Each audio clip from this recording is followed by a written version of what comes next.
Uy, may kamansi ako dito kaso ito hindi na pwede.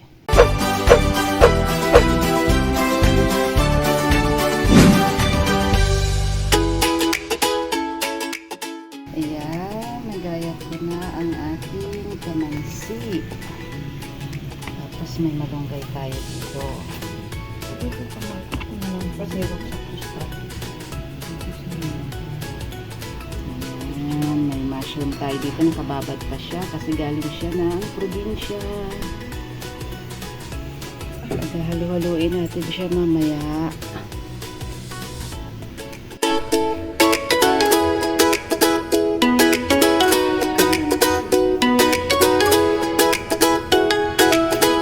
Ayan ang kanyang mga ingredients na kailangan. Ayan, pinakuluan na siya. Pork. At syempre may konting hipon. May konting hipon tayo. At konting mushroom. Yan yung mga dumidikit sa kahoy na mushroom. At shrimp paste. Sariling gawa. Gawa ko na alamang. Ang ating kakanggatan. At pangalawang ito yung malabnaw. Ito yung malapot. So, yan. Yan ang ating lulutuin ngayon na gulay. Masarap! Yan. Umpisahan na natin magluto.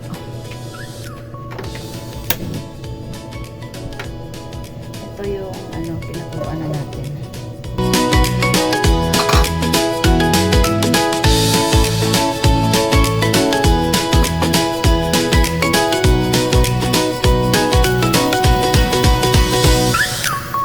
Tayo maglagay ng mantika. Huwag na nating lagyan ng oil kasi yung natin kakanggata na.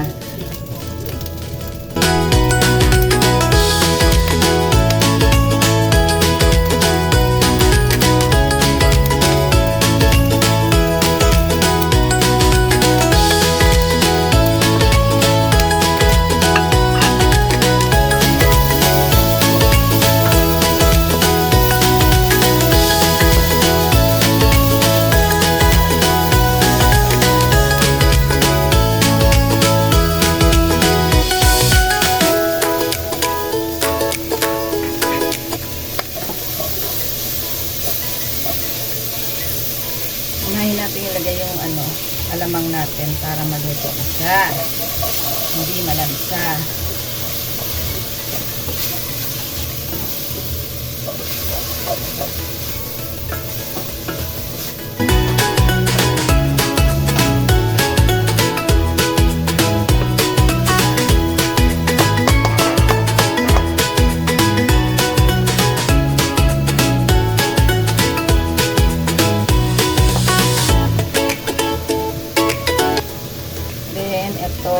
Ilagay na ulit natin yung unahin natin ilagay yung yung pangalawang piga, yung malabnaw na gata.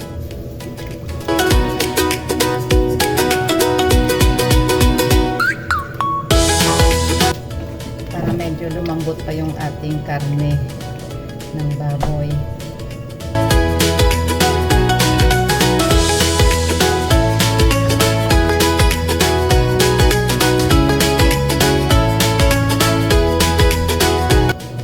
Ilagay na rin yung powder na paminta, powder pepper,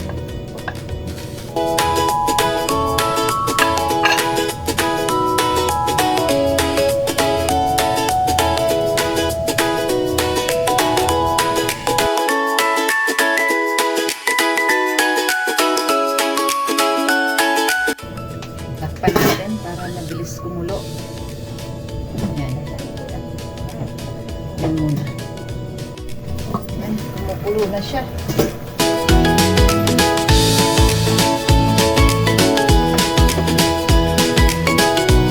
Lagyan na natin yung kamansi.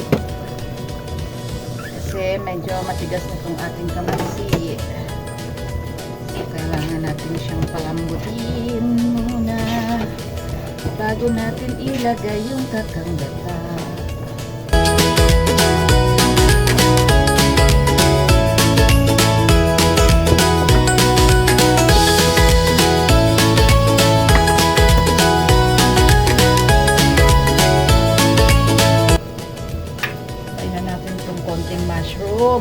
mushroom.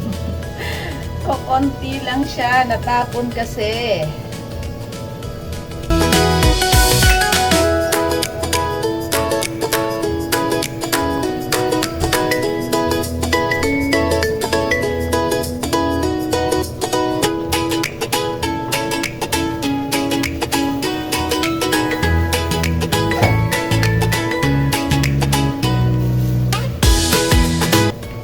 Tayo dito ng konting dalawang piga. Ayan, lagay muna natin siya para lumambot na yung ang ating gulay.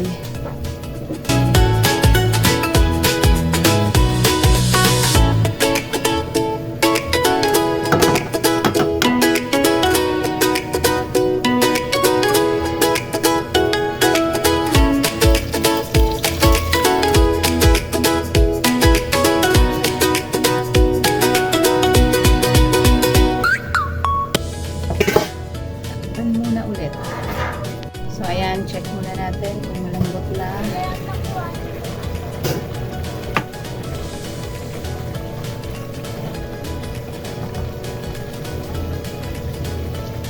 Okay, malambot na rin siya. Pwede na natin ilagay yung ating kakanggata.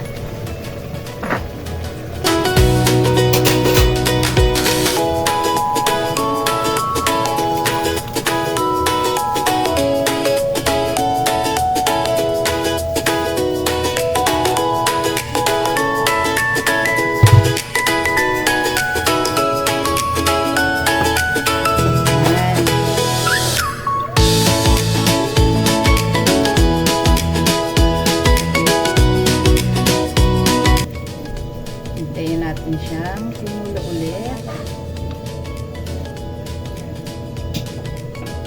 So dito, this time, pwede na natin siyang timplahan. Timpla natin. Lagyan natin siya ng 4 cubes.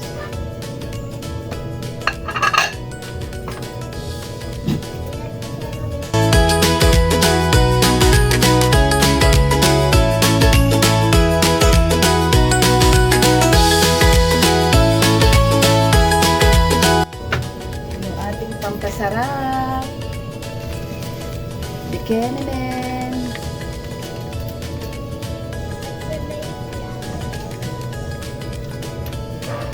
No, taping lang.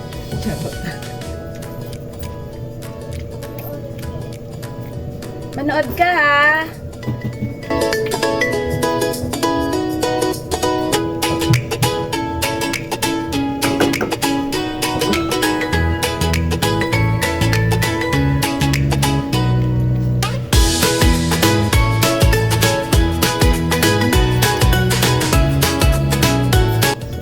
Minsan hahaluin natin pagkakanggata na yung ating nakasalang kasi may tendency siya na maghiwala yung tubig sa gata.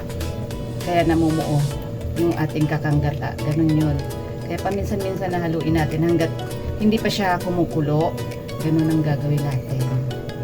Carnation. Tips lang yan.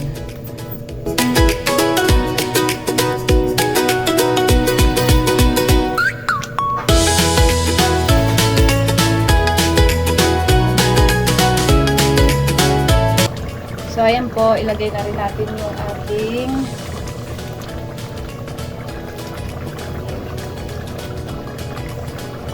malunggay. Pero unahin natin ito. Ilagay muna natin yung hipon.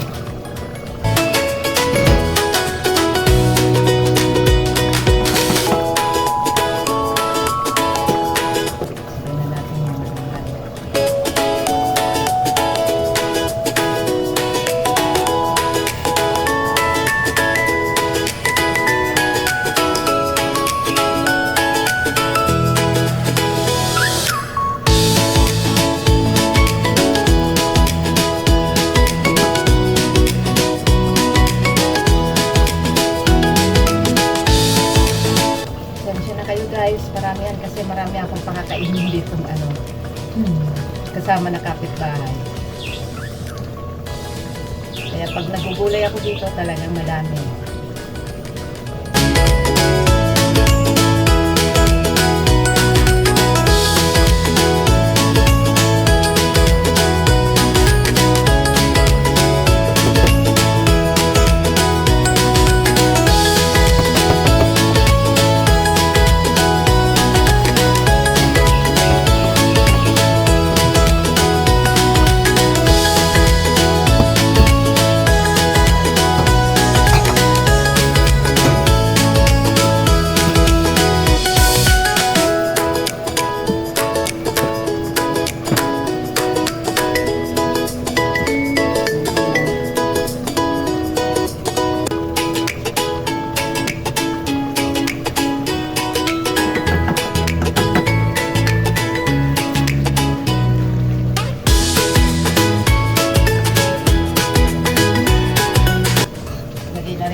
guys. Napakadaling magluto ng gulay. Mahirap lang yung pag himay. Matagal himayin yung mga lulutuin natin. Itong niluluto natin na kamansi at saka malunggay. Matagal siyang himayin pero napakabilis kainin. So ayan.